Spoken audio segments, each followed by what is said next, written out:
I'm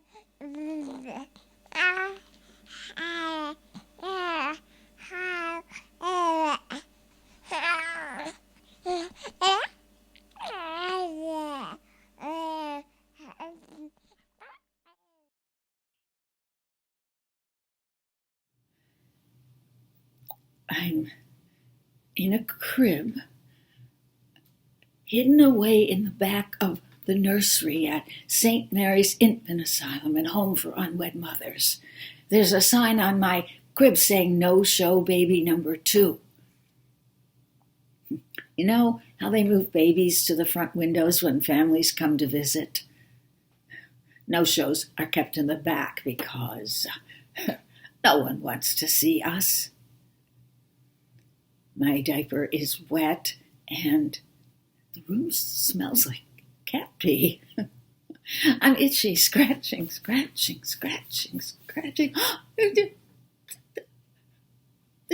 What's this big bird doing here? Don't touch me. No, do not touch me. What are you doing to my hands? Stop it. Hello? Come back. I'm so itchy. Damn it, bird. I can't scratch. Yeah, I don't really yell stop or call her a bird or say damn it to a nun. It's like one of those nightmares where you're trying to scream but the words don't work. Like you think you have said stop, but it comes out, hey diddle diddle. Hey diddle diddle diddle. Is that the way it was? A nun tying my hands together at St. Mary's? It's not like I can go back to when I was born and be there and know. But some of the facts are true. Yeah, I was born in an infant asylum. I did have eczema all over my body. And in 1941, they placed no-show signs on babies born to unwed mothers. But whether I was no-show number 2, 4, 6, 85, or 192, that's fiction. I have no history. No mother told me stories how her water broke before she gave birth to me, or was there for any of my firsts, rolling over, sitting up. And what did I call Sister Gregory? Mama or Dada? How can I know who I am if the first year of my life is a blank?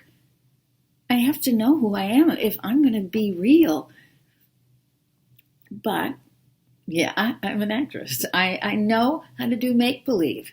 And if I conjure it up from the little information I have, who's to say whether it happened or didn't? A psychic once told me, you know everything that ever happened to you. It's in your body. In my body, it's in my body. If it is in my body, then maybe this isn't fiction. My stories aren't fantasies. Did you hear that? Betty Jean? BJ, are you listening? I can't believe it's been 10 years since you died. What took me so long to get in touch? I haven't spoken to anyone who wasn't here since Wutchka went to doll heaven. You changed my life when you invited me to join the adoption group you were leading. You said each week we'd explore how being adopted influenced our lives at every stage. You also said adoption permeated my being like a fungus spreading slowly through all the stages of my development. You were right. We met the group each week and talked about things we'd never spoken about before. And this previously inarticulate woman became so verbal, my husband longed for his old, quiet Lynda. I need your help, BJ. I have new information, and once again, I'm asking, who am I? It's pathetic. I'm a 79-year-old woman, and I still can't answer that question after all the living I've done. It's like, you don't know by now. Why bother? Is an endless search my destiny? Or should I forget about it and learn to play pickleball like everyone else my age? If you were here, you'd know what to do. We'd be on the phone at 2 a.m. in the morning, talking, laughing, talking. I miss you.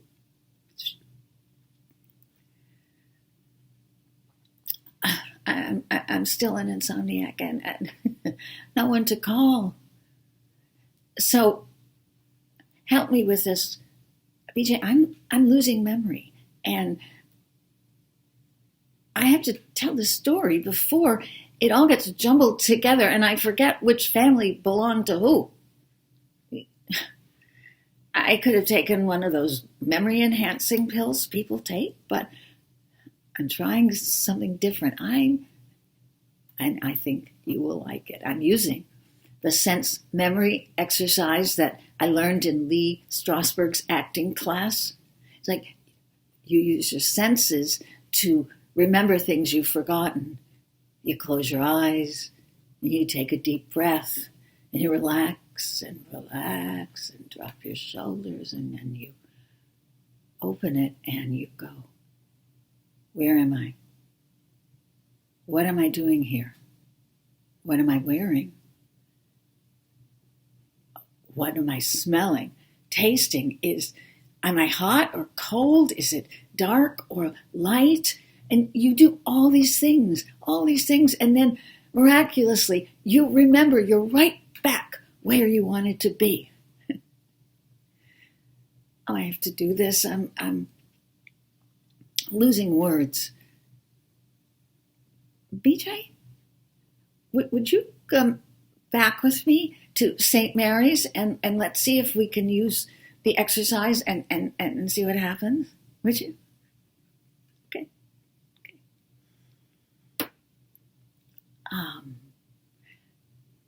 I'm 6 months old now, still scratching, still at St. Mary's. Sister Gregory places me in the arms of a very skinny woman who she smells like overcooked cabbage. I'm wet and she will forget to change my diapers, and we go to foster home number 1. Yeah, but not for long. She returns me. Why does she give me back? Foster home number 2. That woman is convinced my eczema is contagious, and there are 6 other babies in the room with me, so bye-bye, Anita Ann. Yeah, okay. Foster home number 3 was worse. My eczema is covered with tar cream, and it smells like burning rubber or something toxic. And she doesn't like my smell either, and rubs off the tar cream. And I'm wet and raw and red, and I cry a lot. Oh, ugh, she says, take her away. Dumped again. They take me away. Now, foster home number 4, it might have been nice because I'm smelling Nivea cream, and I love Nivea cream. When I was on the debate team in high school and doing research at the Grosvenor Library, I'd get off the bus and smell Nivea cream, and I'd say, I lived here once. I just know it. I lived here. Turns out the Grosvenor Library was on Edward Street, as was St. Mary's. And also, I named my son Edward. I could just hear you, BJ. See what happens when you don't know? But nice as they must have been or might have been at number 4, I was here today, gone tomorrow again. Foster home number 5. Guess what happens? I do 6 different homes in 1 year. Something bad must have happened to me at one of those homes. I think someone tried to strangle me, because you can't touch my neck, and you also can't creep up behind me and say hi or boo. I startle, and this blood-curdling scream comes out of my body. This is working, right? We're here. Let's go on. Onward. Foster home number 6. New home, new family. Why bother? I am in a home lined up, crib by crib by crib. I think there are 8 of us here.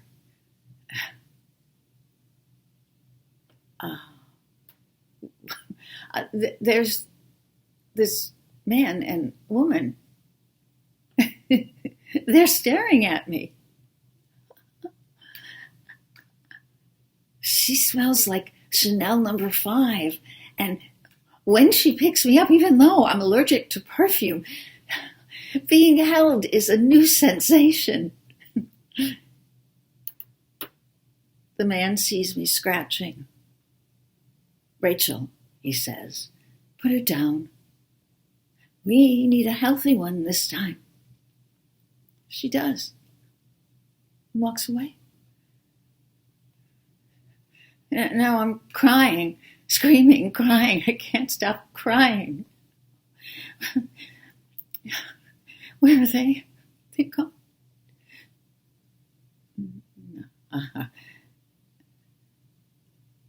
Am I smelling Chanel number 5? Are they coming back? Did they find a baby? But they're back. They're back, and there's no baby. She picks me up. I cling to her. Sam, she says, I can't leave her here.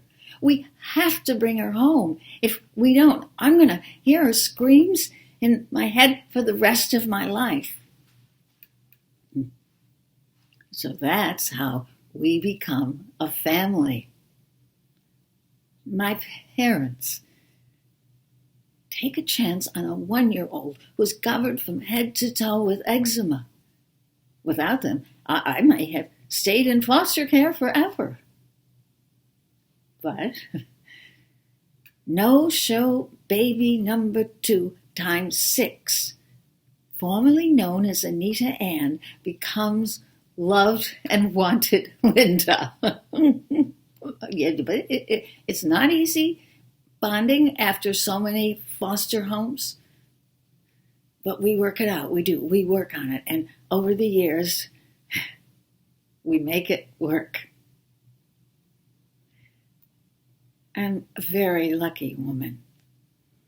In years past, we have our ups and downs, but they're always there for me. Always. And then I got married, and 34, I have my first son, Daniel. When I hold him in my arms and touch him, this is the first person I ever touched that came for me, of my flesh. And I know we have to search.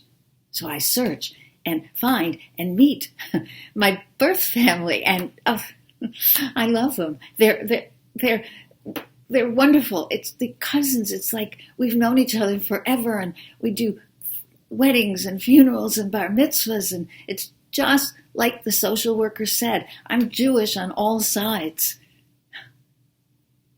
I'm lucky again. And the years pass, and yeah, okay. guess what? Guess what I do? I do a DNA test. Why? Because just for fun, and everyone else is doing it, and aren't I just like everyone else? Oh boy, but yeah, wait till you hear what happened. I do this test, and the social workers lied to me. My birth father wasn't Jewish. My real birth father. My birth father's family came from this small mountain town in Sicily. Valedolmo. Valedolmo. So I'm half Italian Catholic. Sicilian. I'm Sicilian. What? No. You see, I can't. No. Go to Valley Domo? I can't. I can't. Yeah, I can. I will. I'll go to Valley Domo. Ciao, BJ. Ciao.